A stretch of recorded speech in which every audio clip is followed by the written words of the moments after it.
Hello. Sit back, relax, and listen carefully. Write in the comments where you are listening to me from. Enjoy the show. At night, the red eye of the camera flashed in the hallway, even though the lights were off and the house was quiet. There was a slight smell of burning coming from the elevator shaft, as happens after a short stop, when something inside has barely worn in and is cooling down. Under the rug in the hallway, she found a strange flat key, without a tag or notches, as if from a training set. And on the glass of the wall mirror, in the dim light of the lamp, a tiny arc of a wet mark appeared, like a palm print, but too neat to be real. These four little things came together that very night when she first noticed that the reflection was delayed. At first, it was just for a moment. The smile appeared in the glass later than on her face. Then it lasted longer. Her hand had already dropped in reality. But in the mirror, it was still reaching for a strand of hair. Until that day, everything had been attributed to fatigue and lighting, to the habit of looking sideways rather than straight ahead. But today, in the hallway, a chain of events unfolded that could not be ignored. She lived frugally and cautiously.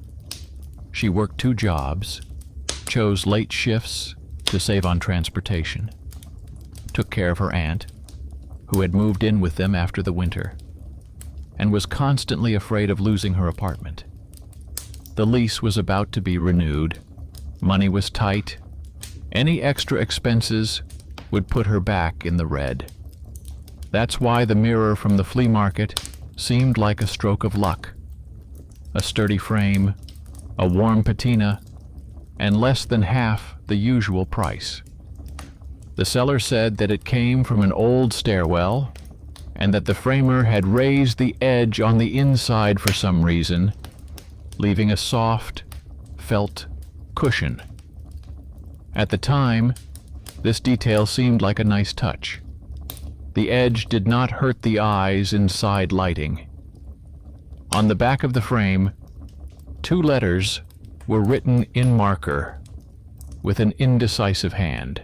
She memorized them without meaning, as a spare landmark, and hung the mirror so that the reflection immediately caught the front door.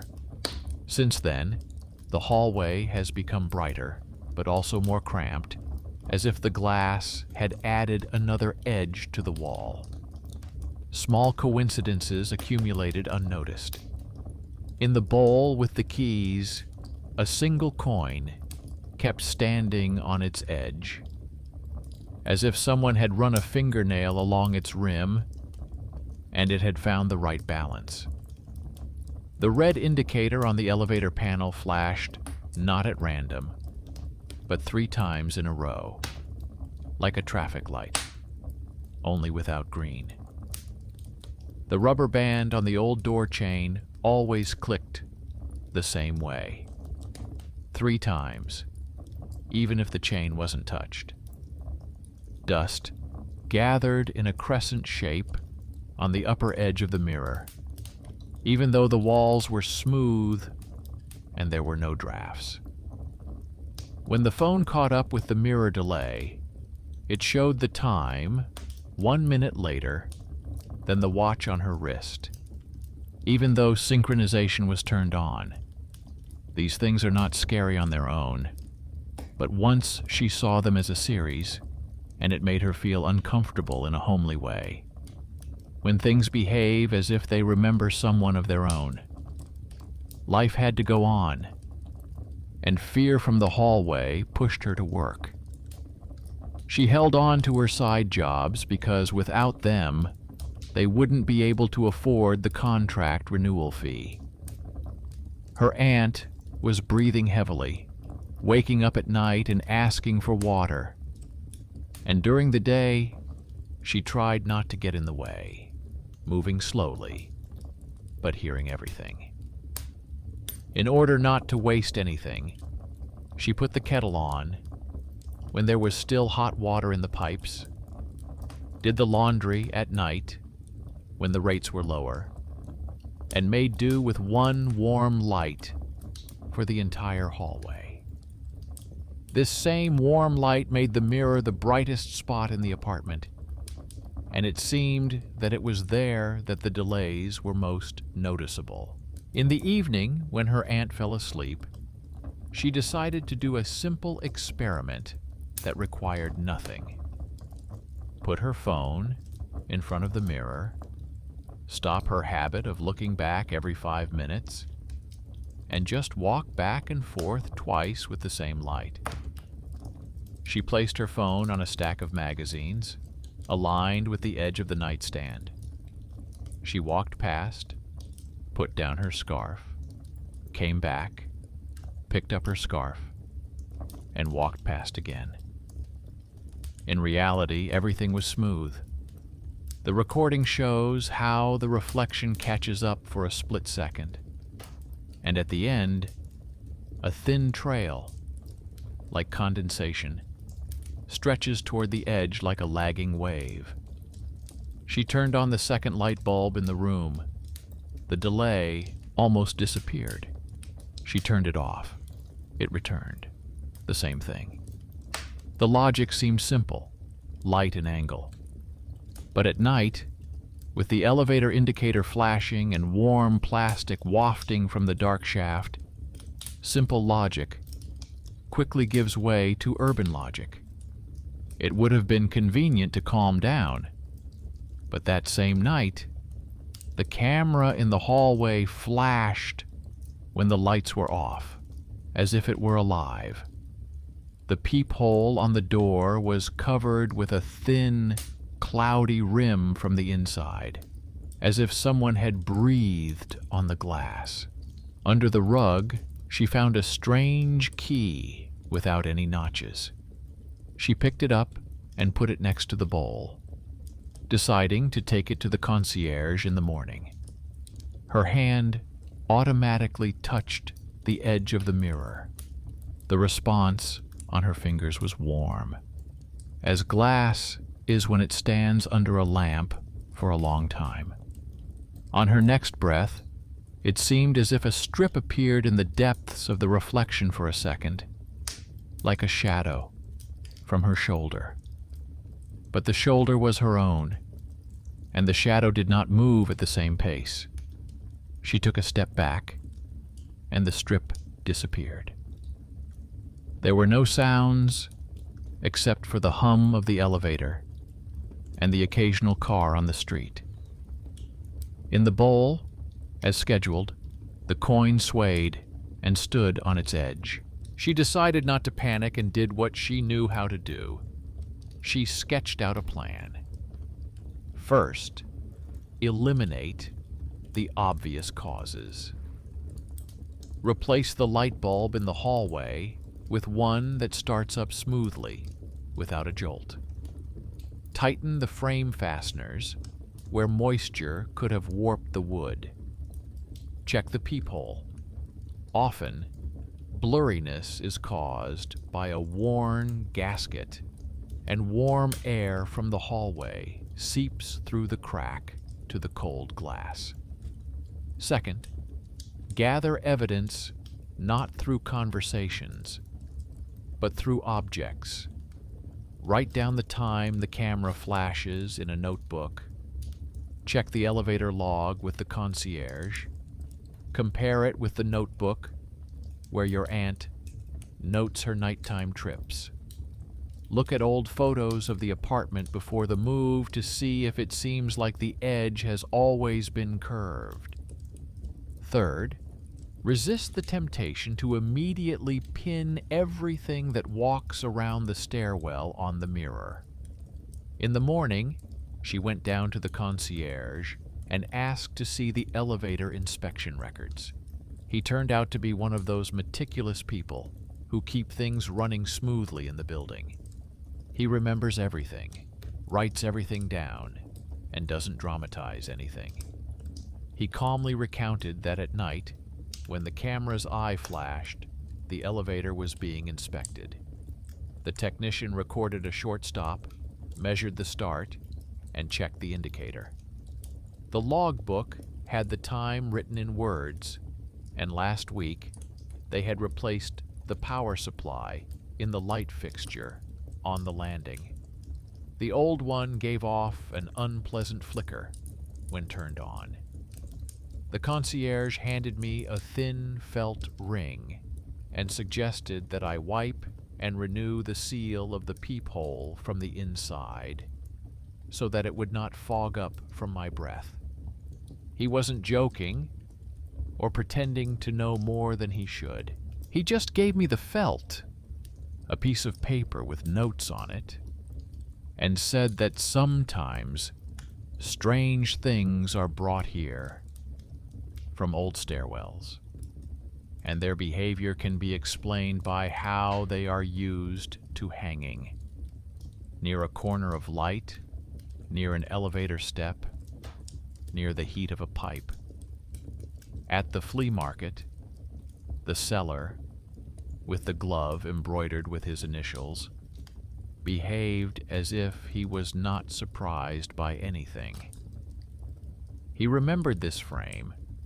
He said that it had been brought in along with two others, and that on the inner end, the craftsman, who liked soft edges, had left a short note, like a personal mark. The seller did not invent legends. He recounted what he knew. Such an edge was often requested in homes near the elevator, where footsteps and slams create a slight tremor in the glass. She remembered his words not as an answer, but as another fact that did not argue, but simply added another layer. At home, she took the frame off the wall, checked the fasteners, tightened the screws, wiped the edge with a dry cloth, and replaced the felt ring around the peephole. A straight strip of light fell through the glass onto the floor. The delay in the reflection seemed to have receded, but it had not disappeared for sure. Somewhere on the periphery of her vision, a belated gesture still lingered, like a belt wave after a stopped flywheel. She put off her observations until the evening. She had to get to the pharmacy for her aunt, pick up the pills she had ordered, and stop by the workshop for small rubber feet for the nightstand so that it wouldn't shake with every step. These legs served as shock absorbers for the wall against which the bedside table with a mirror leaned. Her calm perfectionism made the first real shift. While she was working on her list, she was stopped at the entrance by a neighbor with a reputation for being a tedious, neat freak. He usually elicited weary smiles from the residents. Too many comments, too many rules. But now he turned out to be just the person she needed. He explained that he had been installing doors for many years and knew how the slightest play in the hinges could affect the behavior of the mirrors hanging opposite. He offered to come in, use a level, and cut a tiny wooden spacer for the bottom edge of the frame. His tone did not demand agreement. He simply knew how to do things with his hands and was confident in his skill. She let him in. He applied the level, cut, checked, tightened the screws, and replaced one loose bracket. His small talent became the very resource she lacked. By evening, the hallway had grown quieter. The elevator ran once, as before, water gurgled in the pipe, and the lamp turned on without a splash. She put the phone back in its place and repeated the test with the scarf. The recording showed only a slight tail shadow that did not catch up, but simply existed on the edge, as if the glass remembered the previous position of the hand. She went down to the concierge again to thank him, and at the same time asked him to check if the technician had come by again. The logbook contained dates and times written in words. Everything fit together as it should in a house where no one tries to turn noise into mysticism. And yet, at night, the smell of burning from the mine returned. Added to it was the sound of a slight vibration in the wall against which the pedestal rested. The coin in the bowl swayed and stood on its edge. She looked in the mirror and saw not a frightening lag, but her own attempt to catch the shadow before it appeared. She stopped playing along with her fear, and walked past again at her usual speed. Nothing moved. But when she got very close, 3 dots appeared on the inside of the glass, arranged in an arc. She put her palm to the edge and felt a barely noticeable relief, like an old paper gasket under felt. These were not fingers from the inside, but the mechanical memory of the adhesive layer, which had been touched dozens of times during transport. And yet one detail bothered her. 2 letters on the back of the frame, written not by the seller's hand. They matched the initials in the old family album in a photograph where her father was helping someone move furniture. On the back was the craftsman's pencil mark, 3 dots in the margins, exactly like the ones that had appeared under her finger. This was the first hint of a hidden connection. She called her father and told him what she had found. He paused and said that he had indeed once helped an acquaintance with a move and paid for the work in the workshop for a visiting mirror, because at that time he didn't have time to figure it out and wanted to do everything humanely. He didn't remember the details. From those years, a feeling of haste remained, and one ticket, which was probably lying somewhere among the old papers. This thread fell into place like a wooden spacer under a frame. It became clear why the edge was made softly, and why the mirror had a habit of catching up. This was requested for the home near the elevator, so that the harsh light and clicks would not hurt the eyes. It was important not to interrupt attempts to think, and not to resort to whispers. She chose another step that would increase clarity and at the same time increase anxiety. If something was really wrong, to leave the camera on overnight, but to point it not at herself, but at the empty corridor, so that only the mirror, the bowl, the coin, and the door would be visible.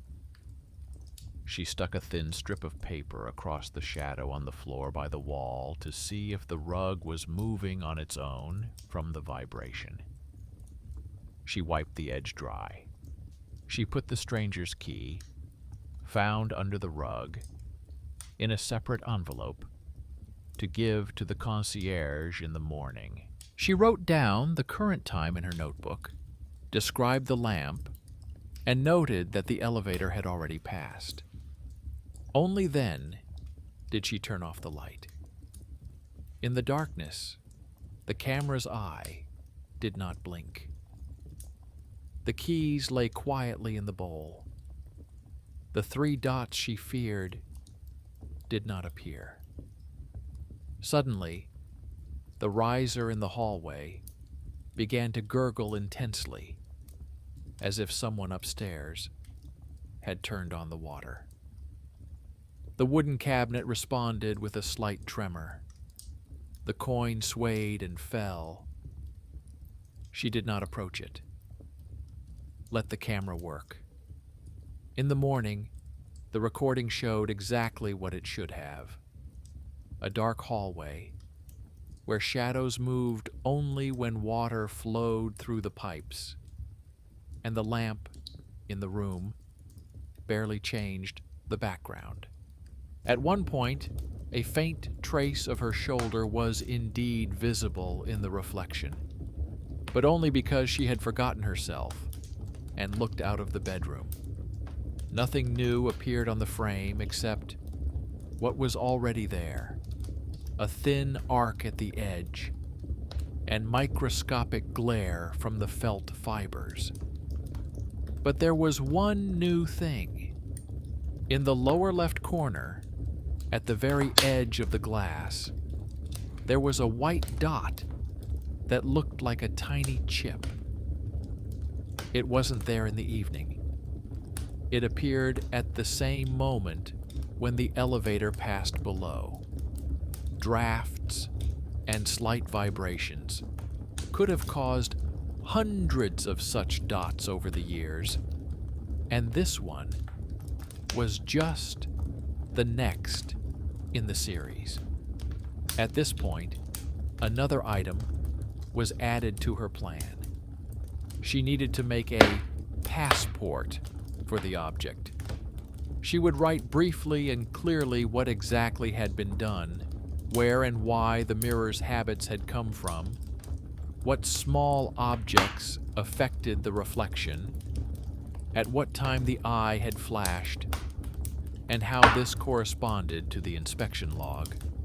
Such a sheet, tucked under the plywood, would save the next tenants from night vigils if the mirror went to new people again.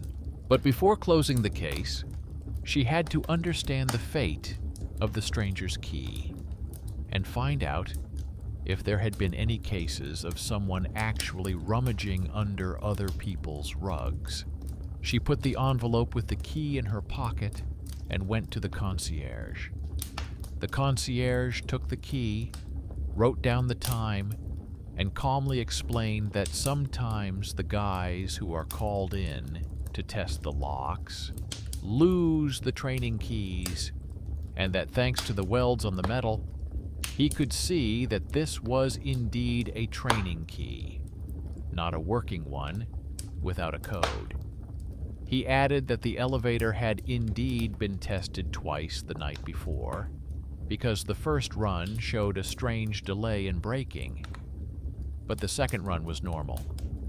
He suggested contacting an electrician who could replace the lamp on the landing with a soft start model free of charge, and gave the number of a craftsman who used to work as a frame maker and had a habit of putting soft edges and leaving 3 dots in the margins.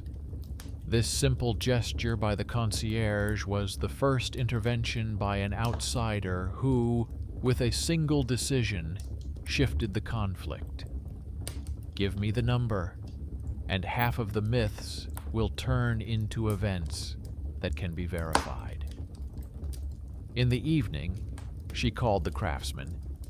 He searched for a long time for an old notebook, and then recounted that there were indeed 2 letters on their frame, and that in those years, a young man, hurried and silent, had paid for this work, asking for exactly this kind of edge, because the house was near the elevator, and people there liked to slam the door. The craftsman only remembered 3 dots in the corner as his mark. He also said that he thought he had a thin piece of paper in his drawer with a thank you note left by someone from that family, and he would try to find it tomorrow. His voice sounded like the usual practical memory, not a memorized story. This was important. Not a miracle, but a person who remembers the names of objects at the right moment. By nightfall, the house was breathing evenly again. She caught herself realizing that she was not afraid of the mirror, but of the emptiness that stared back at her. She covered the bowl with a scarf so that the coin would not sway, and sat down in the doorway, like a guard by a fire. Her interest was held not by hints, but by small details. How the thread trembled at the edge when someone from the upper floors walked by. How a pale oval from fingers lingered on the edge if the glass was warm. How the felt smelled when touched. At one point, it seemed that the reflection was slightly ahead of her movement, as if the glass had managed to rejoice at the meeting earlier. She did not try to catch it. She just reached for the switch and turned off the light. The house fell silent. And this silence, gathered from felt, magazines, and human hands, turned out to be the most frightening and most soothing sound of all her observations. The morning brought back the smell of cold metal from the door handle and the quiet hum of the pipe, in which the water tested its voice like a child not yet awake. She laid out the items on the table like a storekeeper before inventory. A strange flat key in an envelope, a felt ring, small rubber feet for a nightstand, a notebook with nighttime notes, a copy of the numbers from the elevator log, an old photo of their hallway from the time they moved in. There was something comforting about this order. Everything alive becomes clearer when it names itself on a list. The phone vibrated briefly, as if out of politeness. My father responded to yesterday's news with a delay of one sentence. He said he had found a thin ticket behind the frame, where he had written the amount and the craftsman's initials at the time, because he had paid himself, was in a hurry, and did not want to remain indebted. He added that he had asked for the edge to be softened for the entrance with a heavy door, so that the eyes would not tire from the sharp line. She thanked him silently, because she was not pleased by the amount, but by the coincidence of the letters on the back of the frame with those written in pencil on the receipt. The hidden bundle emerged from the shadows like ordinary paper. The past deed returned not as a scary story, but as a record without pathos. She did not answer the doorbell right away. The mat border under the peephole was breathing again, but now she knew its nature and did not give in to her instinct. There was not a single extra item on the doormat. In the bowl, a coin stood on its edge, as if this trick were part of the house's program. She decided to see her plan through and called her neat neighbor, the one who was written about in correspondence with a smile and slight irritation. He came with a level, a small plane, and a box of screws that remember all the holes in the world. He confirmed that the frame was slightly crooked and that it lacked a thin wooden spacer at the bottom. He cut a piece of slat, put it in place, tightened the screws, and showed how the edge stopped shaking when the cabinet didn't vibrate against the wall. His little talent did more than any camera could. He took it and fixed it. When the neighbor left, she wiped the mirror in circular motions without rushing. 3 clear spots remained on the thin coating on the edge. They were not frightening. On the contrary, like marks on a knife blade, they made it possible to understand where the glass was under tension. With the lamp on in the room, the reflection no longer lagged behind. With a single side light source, it stretched slightly, but without the previous catching up gesture. She noted this in her notebook. She also wrote down that the camera by the elevator had flashed again. But the logbook at the front desk contained a note about checking and replacing the power supply upstairs. Logic restored justice. In the afternoon, the electrician recommended by the concierge arrived. He was calm, with hands marked by screwdriver scratches. He said he knew what the flickering was. Cheap lamps give a jolt when they start, and old switches hold a short flash. He replaced their switch with a soft start model and the lamp in the stairwell. He checked the fuse box and tightened the neutral wire, which was causing occasional micro vibrations in the wall. He didn't promise miracles, he just did his job. From that point on, the alarm became a small task that could be broken down into steps. By evening, she decided that mechanics alone were not enough. She needed to open the frame to make sure there were no old gaskets, unnecessary film, or debris inside that could hold static electricity. This step exacerbated the threat because any intervention close to the mystical always seems like an invitation to strangers. But the choice was made. Better to open and reassemble than to listen to the whisper of delay clinging to her consciousness. She removed the mirror, placed it on the table, put a soft towel underneath, and unscrewed the fasteners one by one, as evenly as she would count coins in a cash register. The plywood responded with a dry squeak, and the glue smelled of old resin. Under a layer of felt lay a thin paper ring, 3 small holes in the margins, and a transparent, almost weightless piece of plastic with a bracket in the corner. Nothing terrible, just traces of someone else's thrift and frugality. And yet there was more inside than just gaskets.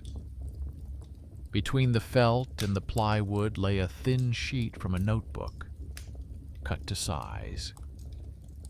On the margin were 2 familiar letters and a short word of thanks, written carelessly and without names.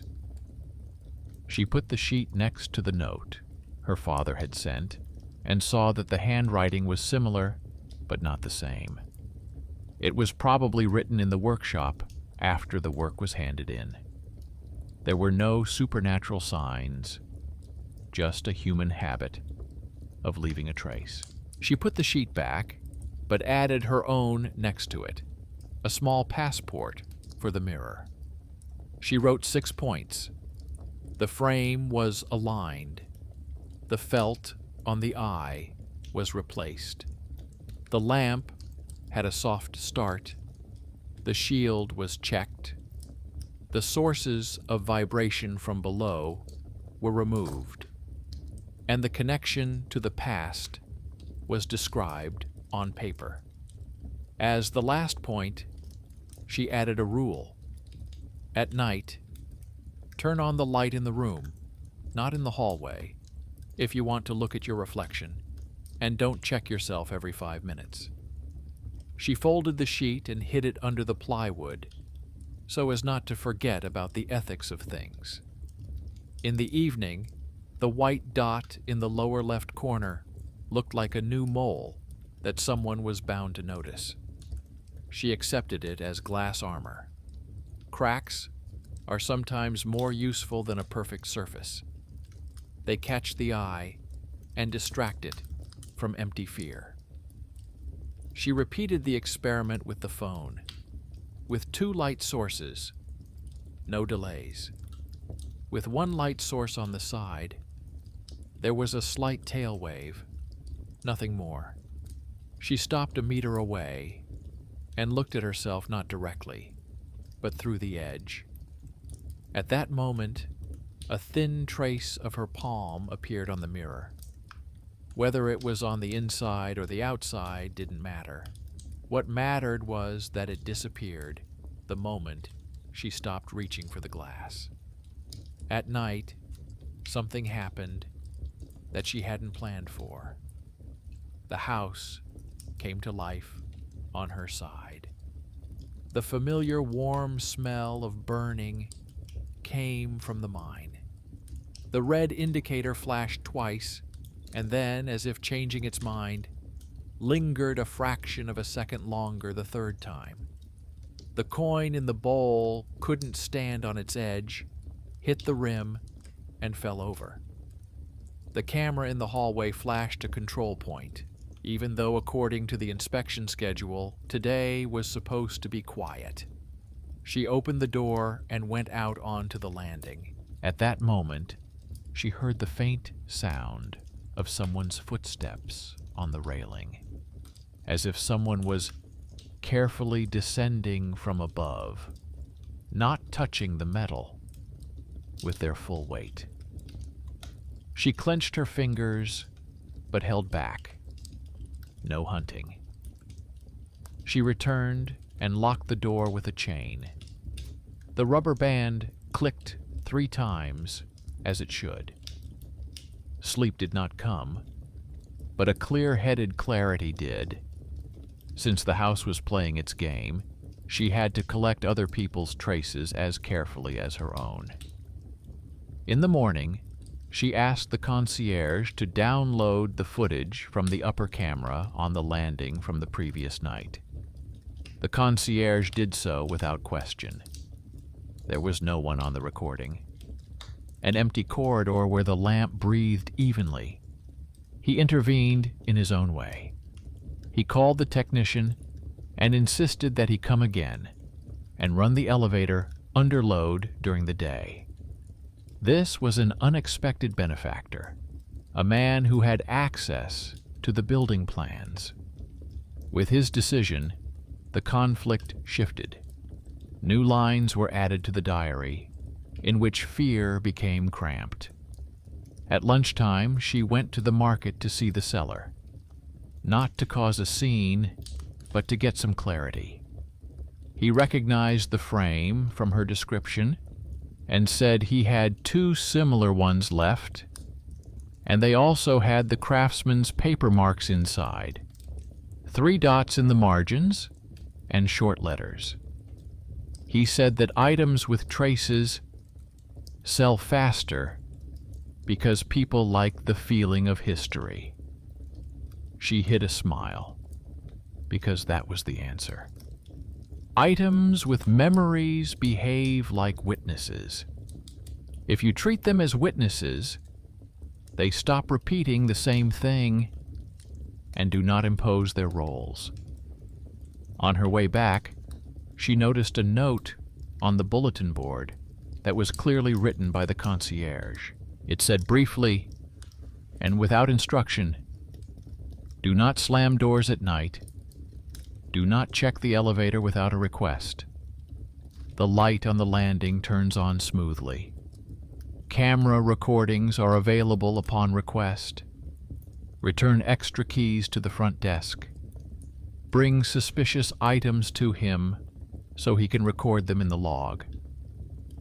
This note sounded like a quiet regime in which the house breathed evenly. It did not pressure, but asked for consent. She felt the spring in her chest, which had been twisted over the past few days. Release. But it did not collapse. It kept its shape. In the evening, the neighbor came again, with his eternal level. He asked if the frame was still shaking. She replied that everything was level now. but the white spot in the corner was slightly annoying.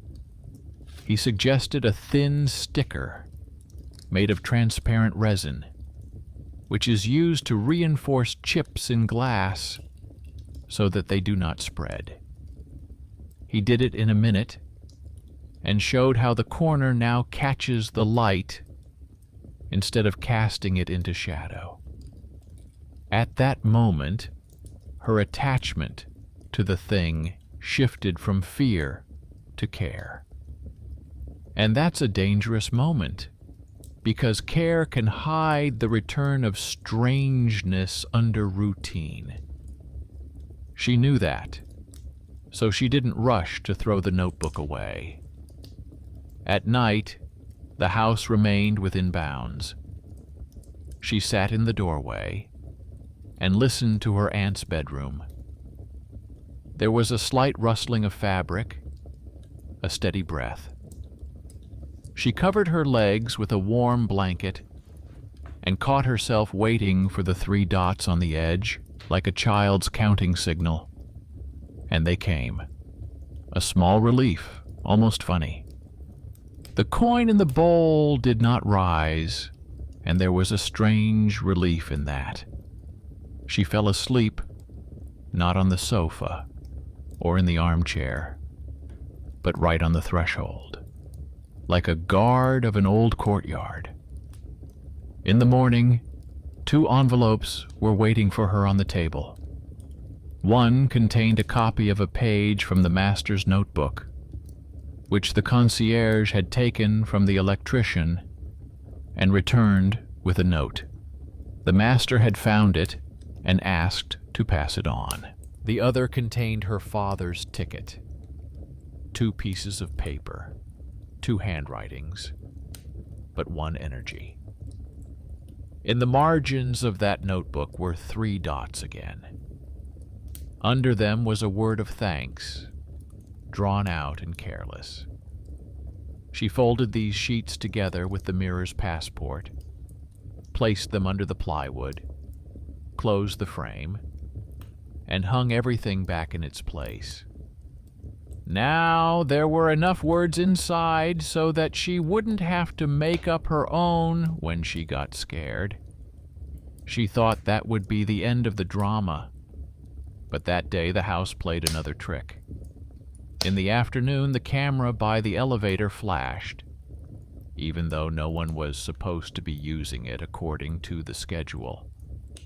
She went out onto the landing. On the rug opposite, there was another flat key in an envelope. On the bulletin board, someone had added a line to the concierge's sheet in fine handwriting. 2 training keys found. Please do not keep them under the mats. At that moment, something clicked in her head. The extra in their reflections was not a ghost at all. It was a habit at home to repeat the gestures of those who come and go without saying their names. These are people with preparations and checks, with notebooks and levels. And if you don't set boundaries for them, things will catch up with their steps until they get tired. In the evening, she looked at the recording from the hallway again. It was boring now. The boredom seemed like a great gift to her. And yet, at the end of the file, when she had already turned off the lamp in the hallway, a shadow similar to her figure seemed to linger in the reflection for a moment. She had already lowered her hands, but it was still there. And then she understood what this gesture meant. It wasn't the mirror lagging behind. It was she herself, who had learned to move more softly over the past few days, while the recording, out of inertia, was still searching for its old speed. The residual image couldn't keep up with her new habit. It wasn't a mystical catching up. but simply the physiology of a gaze accustomed to fear. And yet one question remained and would not leave her alone. Why exactly 3 dots? Why did the coin land on its edge so many times? Why did the chain's rubber band snap 3 times even without being touched? These repetitions could have been coincidences, or they could have been a rhythm that the house had chosen as a meter. She did not see this as a threat. She was looking for order, and she decided to check this meter again where it originated, in the basement near the fuse box. It was a direct descent into the source. This step was more dangerous than watching the recording, because the basement kept other people's habits more tightly than glass. She took a flashlight, put on her aunt's jacket so she wouldn't smell of fear, and went downstairs.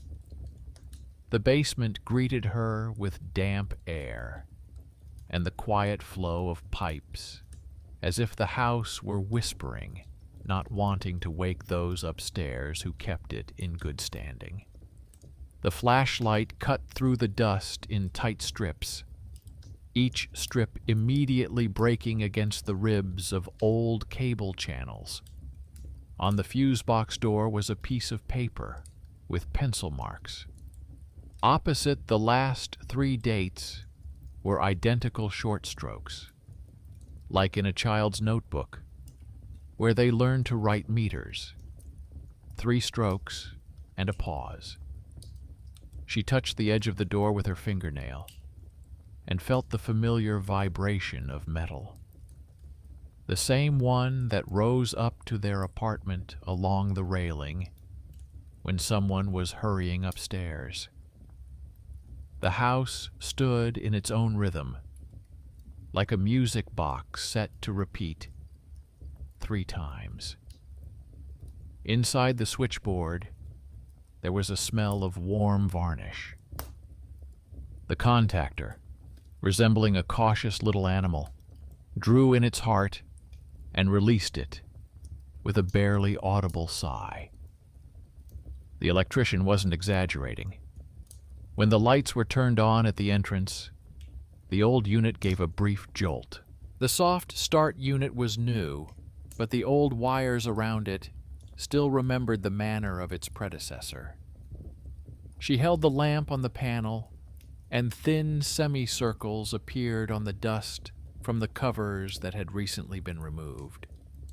Someone had marked 3 dots with a pencil on one of the screws. They were the same as on the frame, as in her workshop notebook, as in her notepad, where her hand habitually placed dividers. 3 dots are not a sign from the dark side, but the language of those who work with their hands and mark that they have done something 3 times. Against the far wall stood a rusty cabinet with stickers. One of them was a list of apartments where people had asked for the nighttime flickering to be checked. Their numbers were on the list. A narrow slip of paper was pinned next to it. Complaints about banging, strange noises, and camera flashes were recorded. The concierge's handwriting was recognizable by its neat, horizontal lines. The marked lines contained the same words: checked, replaced, agreed. Not a single unexplained. This cabinet, with its papers, looked more boring than any fear, and therefore more powerful. She walked around the corner where the pipe manifold muffled her footsteps. There was a thin layer of sand on the concrete floor, brought in from the yard. It showed traces of recent footsteps, the same shape, short stride, at equal distances. In one place, there was a barely noticeable three-point trail. Not feet, but a piece of plastic that had fallen off a construction clip, hitting the floor and leaving identical marks. She picked up the clip and felt a warm, shy joy that 3 dots were sometimes made by trash, forgotten by someone after repairs. This does not negate the anxiety, but it does deprive it of its prophetic status. On her way back, she paused for a second at the video recorder box. The pulsating LED indicated the recording status. According to the regulations, it breathed 3 short flashes, then 1 long one. There was also a laminated sheet with a test schedule. At night, the automation ran a self-diagnostic test, 3 runs in a circle. She copied it into her notebook, wrote down the time when she saw the flashing lights at her place, and checked it against the schedule. It matched. This coincidence did not make her feel any warmer or colder, but the pounding in her chest settled into a metronome, where every beat was clear. Upstairs, her aunt met her with a look that was more polite than concerned. She asked where she had been and heard a calm account of the switchboard, the clip, and the laminated sheet. Her aunt nodded and said that when she was a child, mirrors always hung opposite the doors in their communal apartment, so they could see who was coming. She claimed that it always seemed as if the reflection lagged behind the people at the far end of the corridor. She explained this by saying that steps slow down in the mirror because people in it walk through glass. This home physics, uttered without any claim to truth, turned out to be more honest than any diagram. It had what the Knights lacked: the right to an everyday myth that does not try to take over the house. In the afternoon, the neighbor came again with his level, as if he had been called by the paper strokes in the basement. He was holding a thin strip of cork and a box of nails that were invisible at first glance. He said that micro air often moves under the plywood of the mirror, and that a gasket pressed down without fanaticism helps. He secured the cork around the perimeter, signaled for her to place her palm on the edge, and asked her to listen to how the response had changed. The reflection became denser, as if the glass had been given support. The underrated neat freak had once again saved inches from a kilometer of fantasy. He worked with what he had. Immediately, another unexpected benefactor appeared. The electrician, she had asked for a soft start lamp, called back himself. He warned that another communications technician would come by in the evening to check the door hinges by the elevator, because a delay in braking was no joke. He suggested that, just in case, she take the second key blank, the one lying on the mat opposite, to the concierge, so that he could record it as a found item. This call, which was neither urgent nor superstitious, closed another gap. The house was taking shape. By evening, she decided to take the experiment to the limit, but without a call that the house might mistake for a game. She moved the nightstand half a centimeter forward, placed the phone back in front of the mirror, turned on the lamp in the room, and left only a soft glow in the hallway. Then she did what she was afraid of. She went out onto the landing, quietly closed the door, and listened to how the empty hallway inside lived without her. The decision to leave was the most direct way to exacerbate the threat, because retreat was also a choice. She counted to 10 without looking through the peephole. Behind the door, she could hear only the steady breathing of the man and a distant, excited voice from the street, tinged with everyday life. She returned and stopped at the threshold.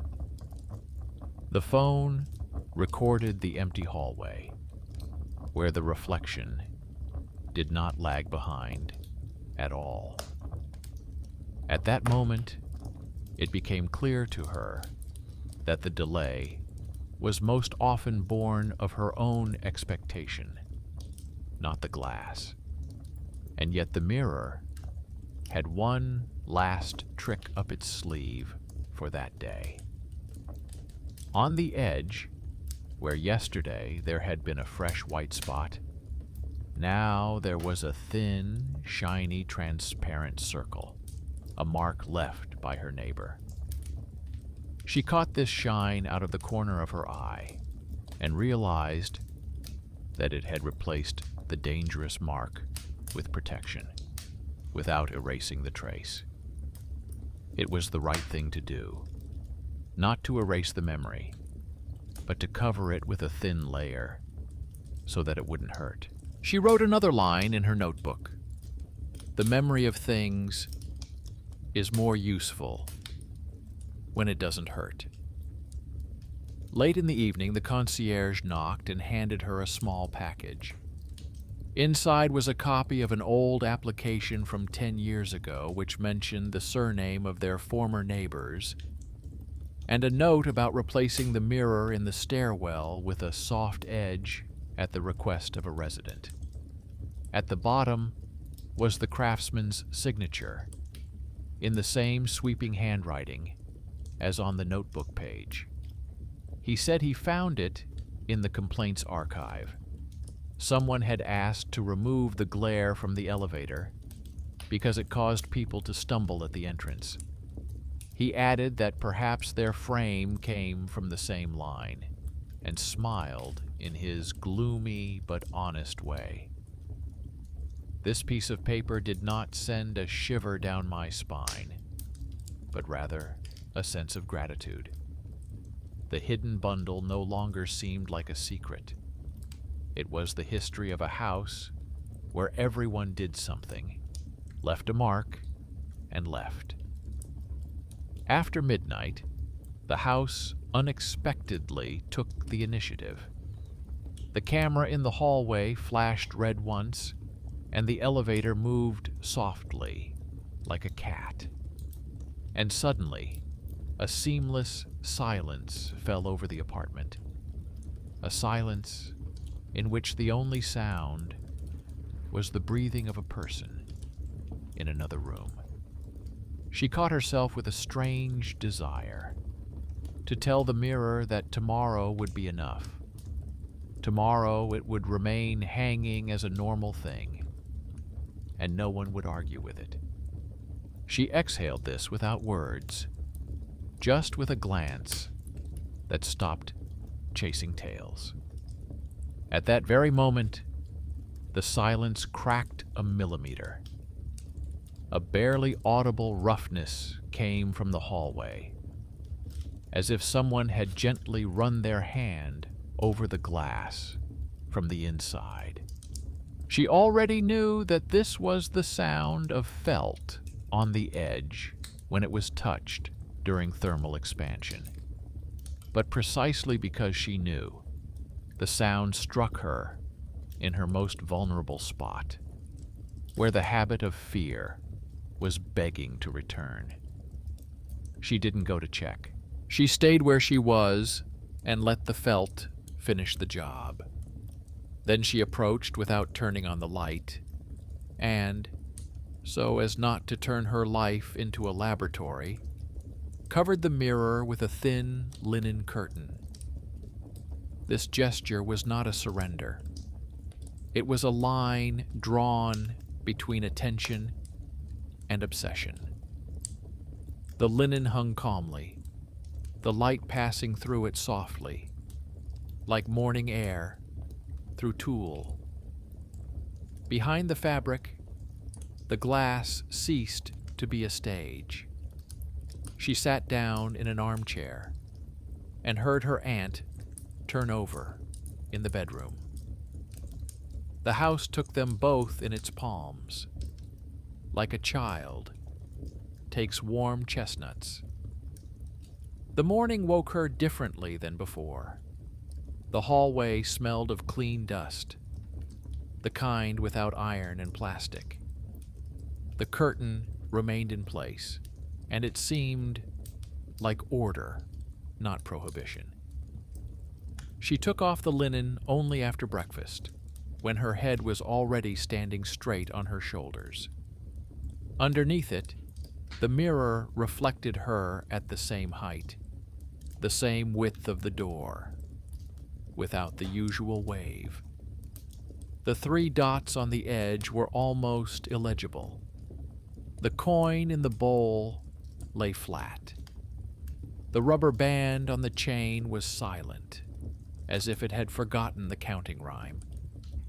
She checked her notebook, just in case, noted the time, and attached the concierge's sheet about yesterday's checks to the entry.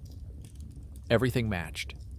She could have stopped there, but the house left one more door ajar, the one leading to the basement of habits. She understood that the most dangerous moment was not when she was scared, but when she was calm. Her hand reached out to check if the delay would return, if the peephole would blink, if the coin would stand up.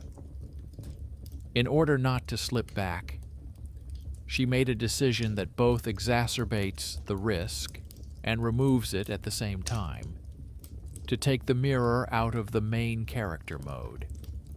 She hung a narrow vertical frame made of inexpensive glass next to it, without a soft edge, without a history, so that her gaze would reflexively fall on it when she walked by. Let attention be scattered. Let the house cease to gather in one point.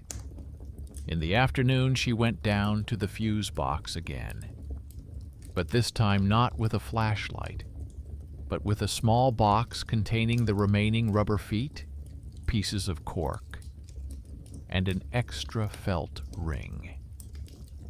She gave it to the concierge and asked him to keep it for the house, in case someone upstairs felt that the reflection was catching up with them again. He wrote down what she had brought, as always, and said he would hang another small text next to the laminated sheet. A short memo without moralizing.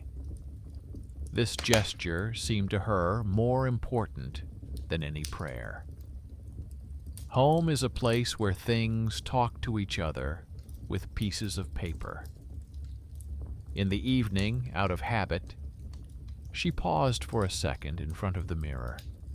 The curtain had been removed, and the reflection stood still. She did not give in to the habit of pretending to be a research assistant of her own anxiety. She walked past, as one walks past a window where someone else's calm sky is visible. But, catching a glimpse at the edge, she still noticed a barely visible trail on the glass, a thin trace of a palm, like on the very first night, only weaker and more distant. And now, there was no threat in this trace. It contained just enough memory to remember to thank those who had come in time with a level, felt, lamp, and notebook. She carefully wiped the trace away with a dry, soft napkin, without erasing its shape from her mind. Then she turned off the light in the hallway and turned on the light in the room. The house responded evenly. And then, when it seemed that all the plot twists were breathing freely, somewhere deep in the switchboard, that same old rhythm worked. 3 short, pause. The elevator passed smoothly. The camera remained silent. The coin did not move.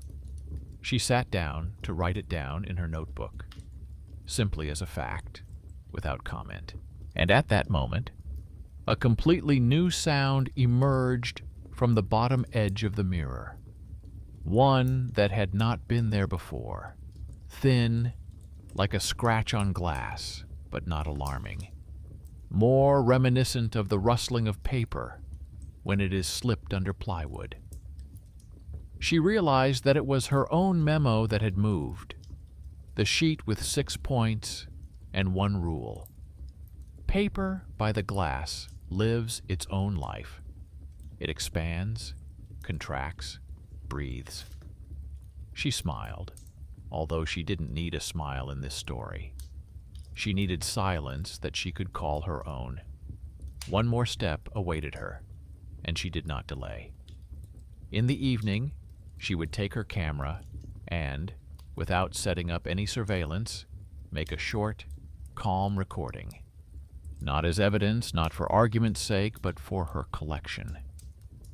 Let this thing have its own passport, not only inside but also outside. The camera would capture the usual corridor, where shadows coincide with movement. And if someday there was a delay in the recording, it would no longer be a strange voice, but her own sigh from yesterday, stuck in the joints of the house. She would know what to do: get the felt, check the hinges, call people who speak in simple words. And if everything remains the same, she will simply leave the recording unsigned. It is sometimes useful for houses to forget that they are artistic. She got up from her chair not to check, but to finish what she had started. The habit of catching every rustle, which had lasted for weeks, gave way to another habit: putting things in order. She took a thin paint pencil with a soft lead out of the drawer and drew a barely noticeable line around the perimeter of the frame to check for shrinkage. Next to it, she glued a narrow piece of paper with today's date written on it. If the glass warps again, the line will show not fantasy, but fact. Then she did what she had always put off as unnecessary. She checked the windowsill in the hallway, where cold had accumulated overnight. On the inside, she found a tiny gap that allowed a thin stream of air to flow along the wall and right into the edge. The problem was ridiculous, but such ridiculous details can lead to terrible nights. She filled the gap with soft sealant that had been left over from someone's renovation, and laid a narrow strip of cork between the wall and the cabinet, which, for the first time in a long time, seemed to stop shaking even from a light step. The house responded to this care in silence, but the silence was also an answer. In the evening, the concierge brought another tiny item, as if the house had begun to supply the missing pieces of the puzzle itself. It was a thin aluminum washer with traces of paint, the kind used under a screw when leveling a frame. He said that the washer was lying by the garbage chute and might be from their series of doors, or maybe not.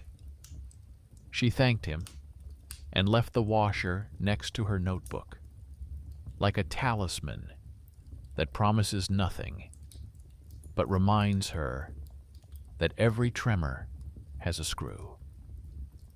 When it got dark, she heard the familiar 3-beat counting downstairs. The switch clicked.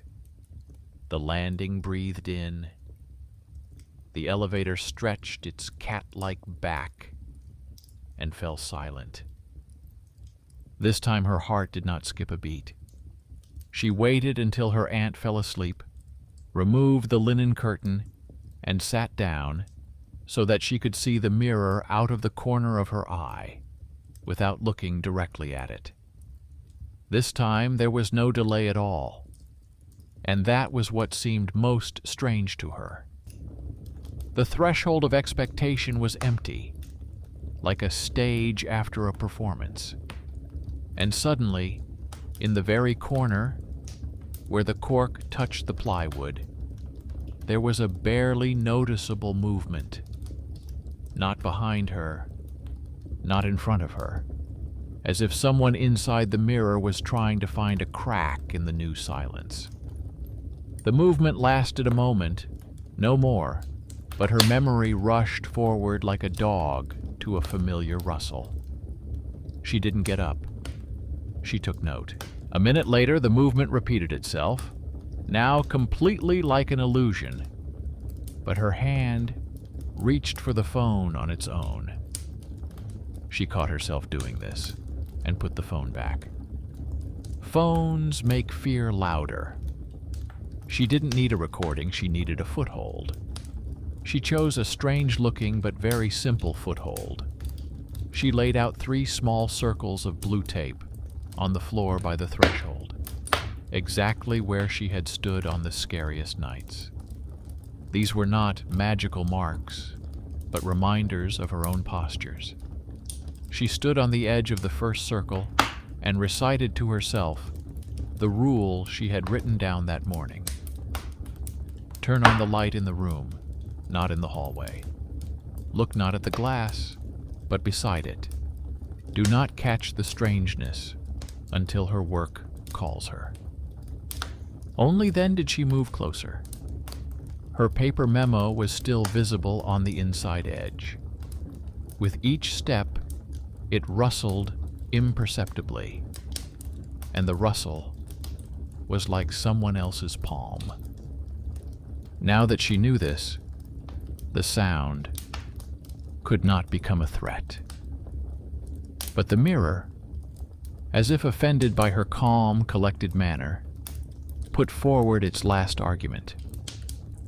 At the very bottom of the glass, where the line of the paint pencil ran smoothly, a thin, almost invisible whisker appeared like a micro crack. It did not grow or disappear. It was simply there, like a mole. If miracles happen, they look like this. Her plan for the night was simple and acute at the same time. She decided to check whether the house could withstand a stranger's footsteps without forcing her to return to her nightly observations. She called her neat neighbor and asked him, without going into details, to walk up the stairs at the time when their counting usually took place, while she remained in the hallway by the mirror. He agreed, not out of curiosity, but because he liked order. They agreed without words. If she felt uncomfortable, she would simply open the door and say, that was it. It was important to leave herself a way out. After midnight, 3 steps were softly played in the stairwell. The neighbor walked lightly, as people who know their steps do. Nothing moved at the edge. And then the house threw a bridge from thing to person. From the bedroom came the quiet sound of a blanket sliding off. Her aunt reached for the wall in her sleep, as everyone does when they need the edge. This gesture summed up everything at once. Her night shifts, the reflection that lagged behind, the 3 dots in the margins, the concierge's patience, the neighbor's level, the rustling of paper, the pencil line. The house in which she sought a miracle, asked for the simplest thing. Don't make me a horror story. I'm already alive. She went to the bed, straightened the blanket, came back, and covered the mirror with linen again. The house fell apart into ordinary actions. No shadow tried to squeeze out from inside. She and her aunt had survived the most difficult part: the right to let strangeness live under the fabric and not on display. This was catharsis that did not scream. It was like water flowing in a pipe when the doors stopped slamming. The morning was ordinary. She made tea, took out a notebook, and finished writing the section, "What to Do If." It turned out to be one sheet, enough for the entire stairwell. If there is a smell of burning, call the person on duty. If the lamp is flashing, ask for a soft start. If the frame is shaking, don't argue with the mirror, but put a gasket under it. If you are scared, cover it with a cloth and write down the facts. No arrogant instructions, just 5 simple points, each with a blank space for your own notes. She took the sheet to the concierge, who laminated it and hung it next to the test schedule. At the bottom, in someone else's handwriting, someone had added 3 dots. She smiled and didn't erase them. In the evening, the apartment became quiet again. She caught herself doing something small. She hadn't listened to the news in the kitchen for a long time, because she was afraid of any human speech in the hallway. She turned on the radio and stood by the table while the kettle boiled. Out of the corner of her eye, she noticed that there was no delay on the mirror, but on the thin glass of the frame she had hung nearby, a tiny crack had appeared from somewhere. It stretched half a centimeter and stopped. Now it was taking on the role of a lure for anxiety. She slowly took down the frame, put it on the table, glued it on the back with a thin plaster, and took it to the storage room. The ritual of fear was redirected, but not deepened. That was the balance. Not allowing things to be artists longer than necessary. That same night, the house made its last, quietest gesture. As she was going to bed, a hinge creaked faintly in the hallway. The creak was not old, but rather grateful. At first, she wanted to get up and add some oil, but changed her mind. Let the house say, "I am here," in its own way. Let it be not a whisper from the glass, or a breath at the peephole, but the honest sound of iron. 3 short clicks and a pause. Somewhere below, the contactor worked according to schedule, and the elevator moved smoothly. In the bowl, the coin flipped over on its edge and immediately lay flat. The chain's rubber band didn't make a single click. She turned off the light without looking in the mirror, and for the first time in all these days, fell asleep immediately, without protective vigilance. The morning brought a trifle that would later be remembered as evidence, although it was just a detail.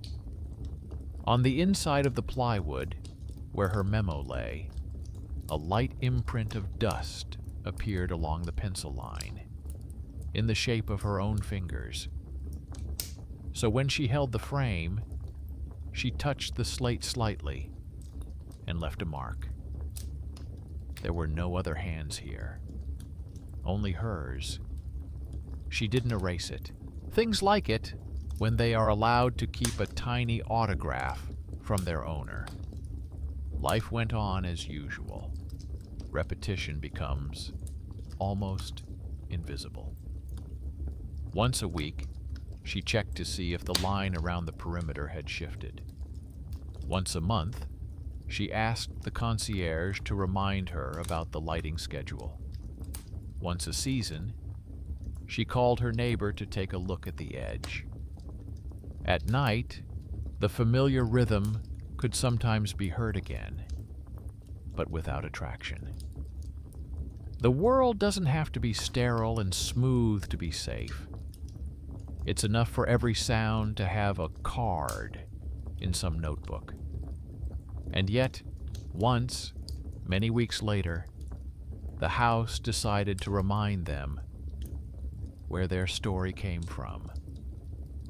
She came home late, and the stairwell smelled of warm iron, just like in the beginning.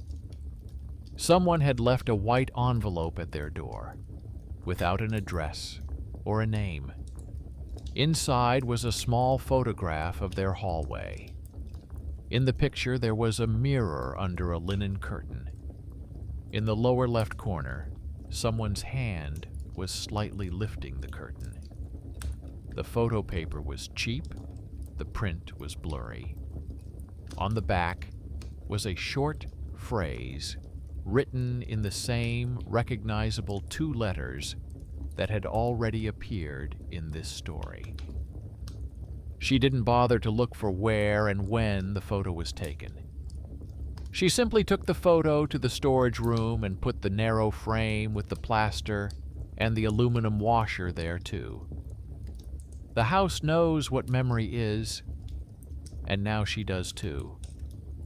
In the evening, she turned on the light in the room, left the hallway dimly lit, and walked past the mirror without looking at the edge.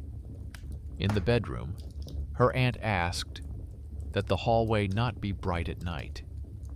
She replied that she had long ago bought a soft lamp and would put it there as soon as they brought a sheet from the store that would extinguish the glare. They agreed verbally and simply.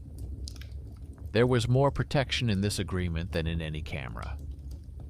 Because the best thing you can do with a house and belongings is to agree, not to win. Before going to bed, she opened her notebook and, without summarizing, added a small line at the very end. If you ever hear a stranger's hand in the mirror again, start with people, not cameras. Call the one who keeps the level. Write to the one who keeps the journals. Tell your father that his long-standing neatness has come in handy once again. And if there is room for one more moment, cover yourself with a curtain and sleep. The house will wait.